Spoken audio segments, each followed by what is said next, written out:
America एक तरफ भारत पर रूसी तेल खरीदने के कारण प्रतिबंध लगा रहा है, वहीं एक देश है जिसे उसने पूरी छूट दे दी है।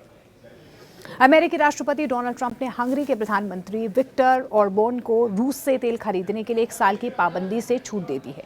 ये फैसला दोनों नेताओं की मुलाकात के बाद सामने आया है, जिसमें ट्रंप और ऑरबान ने कई वैश्विक मुद्दों पर एकजुट होकर बातचीत की है। व्हाइट हाउस में हुई बैठक के दौरान दोनों नेताओं ने एक दूसरे की जमकर तारीफ भी की है। ट्रंप ने ऑरबान की नीतियों को मजबूत और स्पष्ट बताते हुए कहा कि यूरोपीय नेताओं को उनकी सीमा सुरक्षा और राष्ट्रीय संप्रभुता की नीति का सम्मान करना चाहिए। इस मुलाकात का सबसे अहम नतीजा हंगरी को मिला ये कि उसे 1 साल तक प्रतिबंधों से आज़ादी मिलेगी, जिसके तहत बुडापेस्ट अब रूस से तेल आयात जारी रख पाएगा। ये फैसला ऐसे वक्त में सामने आया है जब यूरोपीय संघ यानी कि ईयू के अधिकांश सदस्य देश रूस पर सख्त ऊर्जा प्रतिबंध लागू कर चुके हैं।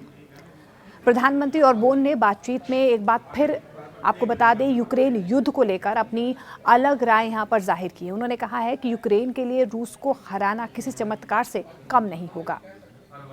ऑरबान ने ये भी कहा है, आगे वो ये भी कहते हैं कि उनका देश अपने राष्ट्रीय हितों के आधार पर ही विदेश नीति तय करता है। हंगरी को आखिर ये छूट क्यों दी गई है, ये सबसे बड़ा सवाल यहाँ पर पैदा हो रहा है, क्योंकि भारत पर लगातार जो है अमेरिका की तरफ से तेल नहीं खरीदने का दबाव बनाया जा रहा है। दरअसल आपको बता दें कि ट्रंप और ऑरबान की ये बैठक पश्चिमी देशों में चर्चा का विषय बनी हुई है, क्योंकि दोनों नेताओं के विचार कई मामलों में मेल खाते हैं। संभव यह है कि समान विचारधारा की वजह से ही ट्रंप ने ये छूट दी है। इमिग्रेशन और राष्ट्रवाद के मुद्दे पर दोनों के सुर एक जैसे नजर आते हैं। ट्रंप ने यह भी कहा है कि यूरोपीय नेताओं को ऑरबान जैसे नेताओं का सम्मान करना चाहिए, जो अपनी सीमाओं और संस्कृति की रक्षा के लिए डटे हुए हैं। हालांकि देखिए, विश्लेषक क्या कहते हैं। विश्लेषक ये कहते हैं कि ये फैसला हंगरी और यूरोपीय संघ के बीच मतभेदों को और ज़्यादा गहरा कर सकता है। ईयू पहले से ही हंगरी पर लोकतांत्रिक संस्थाओं को कमजोर करने और रूस के प्रति नरम रुख अपनाने के आरोप लगाता रहा है। ये यूरोपीय देशों के लिए एक बहुत बड़ा झटका भी हो सकता है। ऑरबान ने यूक्रेन पर रूस के आक्रमण के लिए यूरोपीय संघ के बाकी सदस्यों के दबाव का अक्सर विरोध उन्होंने किया भी है और हमने देखा भी है। साथ ही इस बात पर जोर दिया कि रूसी ऊर्जा उनके देश के लिए महत्वपूर्ण है। प्रधानमंत्री विक्टर ऑरबान ने यह भी कहा है कि पाइपलाइन कोई वैचारिक या राजनीतिक मुद्दा नहीं है, बल्कि एक भौतिक आवश्यकता है, क्योंकि हंगरी के पास बंदरगाह नहीं है। हंगरी यूरोपीय संघ में ट्रंप और क्रेमलिन दोनों का करीबी सहयोगी माना जाता है।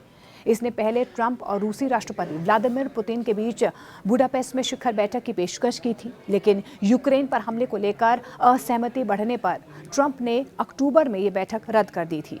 ट्रंप ने रूसी तेल कंपनियों पर यह प्रतिबंध जो लगाया था, उसकी वजह से ट्रंप प्रशासन ने रूस को 2 बड़ी तेल कंपनियां यानी कि रोसनेफ्ट और लुकोइल पर प्रतिबंध लगाए हैं और अमेरिकी कंपनियों को 1 महीने के अंदर उनसे संबंध खत्म करने के भी दिशा निर्देश दिए गए हैं।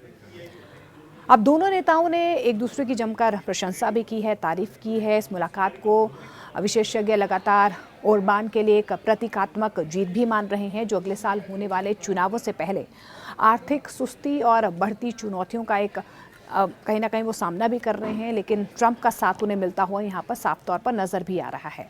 ट्रंप ने यूरोपीय संघ के नेताओं से ऑरबान के प्रति अधिक सम्मान दिखाने की अपील भी की है। उन्होंने ये भी कहा है कि हंगरी और उसके नेता का सम्मान किया जाना चाहिए, क्योंकि उन्होंने प्रवासन के मुद्दे यानी कि जो इलीगल इमिग्रेंट्स हैं उनके मुद्दे पर सही रुख अपनाया है, जो ट्रंप का भी रुख रहा है।